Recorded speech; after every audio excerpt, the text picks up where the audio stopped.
niba ushaka kugira ubwiza. Mwiriwe neza, ni umusore wanyu Mugisha Olivier, ndi umuvugabutumwa. Ndashimira Imana cyane kuko ari umukozi w'umuhanga, kandi ndayishimira ko ijya ihamagara abantu ititaye kuri kavukire yabo cyangwa ititaye ku ho bakomoka. Nk'uko mubizi, Dawidi ari mu bantu batoranijwe batari babikwiriye. Mu by'ukuri Dawidi yari afite abavandimwe be bize igisirikari, bari bakomeye ku ngoma ya Sawuli, ariko Imana ibona ko badakwiriye bose, ahubwo itoranya wa muntu ukomoka mu ntama w'umushumba wari ubayeho ubuzima budafite agaciro, ariko aba ari witoranya. So ndashimira Imana nanjye ko yantoranije muri iki gihe kugira ngo mbashe kubabwira ubutumwa bwiza cyangwa ijambo ry'Imana. Imana ibahe umugisha. Uyu munsi mwakwibaza ngo noneho mbazaniye iki? Mbazaniye ijambo rivuga ngo umukoro wa buri mukirisitu wese aho ava akagera ku isi yose, mu ndimi zitandukanye, mu mpu zitandukanye, mu bantu batandukanye, mu bize, mu batarize, mu bahanga, mu baswa, mu bantu bose. Ni uwuhe mukoro dufite? Ni uwuhe mukoro dufite? Nirwa numva abantu bavuga ibintu byinshi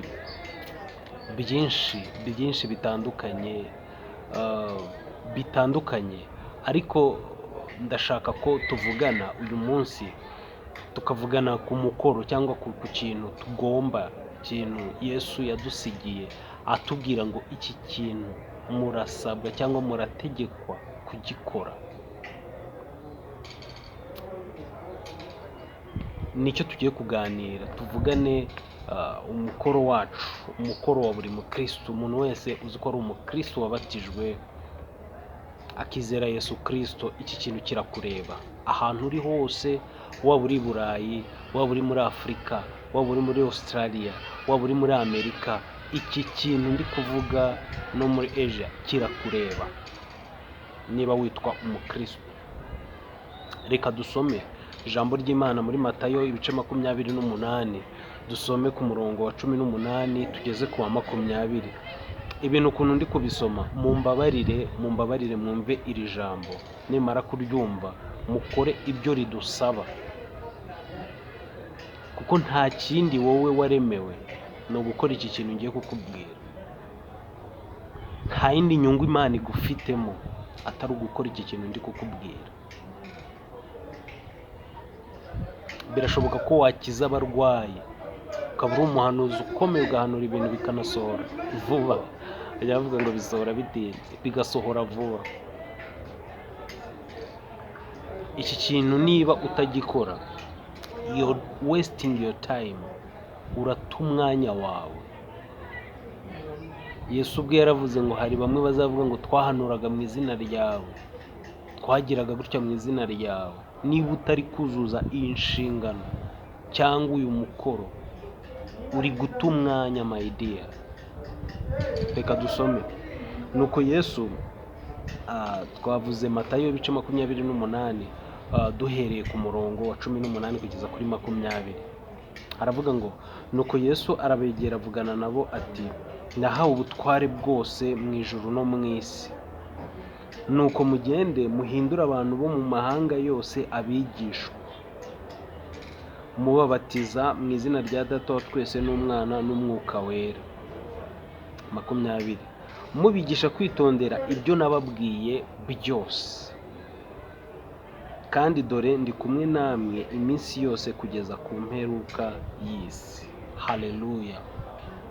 Nifuje kubabwira iki kintu bavandimwe. Aya ni amagambo Yesu yavuganye n'abigishwa be amaze kuzuka, arimo kwitegura kujya mu ijuru, gusubira mu ijuru. Arababwira ngo nahawe ubutware mu ijuru no mu isi. Nahawe ubutware mu ijuru no mu isi. Nuko mugende. ntabwo yababwiye ngo mumbabarire mugende, oya, nuko mugende muhindure abantu bo mu isi. Iri jambo ni ryiza, ni ijambo rifitiye Imana inyungu. Abantu mwirirwa mutaka muvuza induru ngo ibi ntago byabaye, ngo ibi Imana yarabitubwiye biratinda. Ese ubundi wowe mu gihe uri kuvuga ngo biratinda uri gukora iki? Urafata umwanya wawe, musigaye mwirirwa mu mashyamba ahantu hataba abantu, muba muri kubona Imana ibifitemo iyihe nyungu mu by'ukuri? Niba uri mu bisambu nibyo uri gusenga, kandi gusenga nanjye njyayo, ariko we gufata umwanya wawe wose ngo uwumarire mu bisambu. Hari abantu bataramenya Kristo bamukeneye, kandi bamumenya gute batamubwiwe? Wowe, njyewe, ni twebwe dukwiriye kubwira aba bantu ibintu byose, nk'uko ku murongo wa 20 Yesu yabibwiye abigisha. Ibintu byose byavuzwe na Yesu, ni wowe ni njyewe dukwiriye kubibwira aba bantu kugira ngo babimenye. Ndagusaba kumenya ko uyu murongo ukureba ahantu waba uherereye hose, urwego waba ugezeho rwose mu kwizera, waba uri pasiteri, waba uri bishop, waba uri apotre, uwo waba uri we wese, uyu murongo urakureba. Hari ibihugu byinshi batarumva Kristo, kandi ufite uburyo bwose bushoboka bwo kubagezaho ijambo ry'Imana bakamenya ko Kristo ariho. Ndabingingira kugira ngo uyu mukoro wacu tuwukore, tutazagera imbere y'Imana tukabwirwa ngo mugende ntabwo nigeze kubamenya.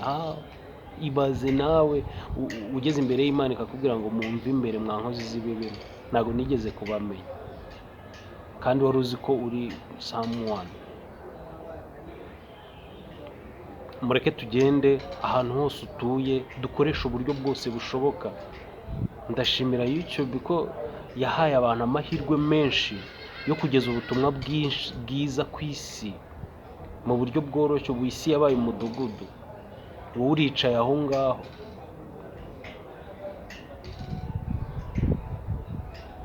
Sinzi niba muri kunyumva, ariko niba muri kunyumva, iki kintu mureke tugishyireho umwete, tubwirize ubutumwa bwiza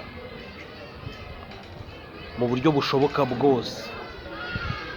Tugende ahantu hashoboka hose, niba ari mu masoko, niba ari mu mashuri, niba ari hehe, kwa muganga n'ahandi. Dukora ibintu byose bishoboka, ariko abantu bamenye Kristo. Ndabakunda cyane. Nitwa Mugisha Olivier. Niba ushaka kuzajya ubona ibintu bikomeje tuzajya dukomeza kubashyiriraho, jya kuri channel yacu ukore subscribe. Ni Olivier Mugisha Pro. Kora subscribe unarebe iyi nyigisho, kuko ukeneye kuyireba ukayisoza. Ndabizi birahindura ikintu gikomeye ku buzima bwawe ndetse n'ubwanjye. Imana ibahe umugisha. Ndabakunda cyane. Ndi umukozi w'Imana kandi ubakunda.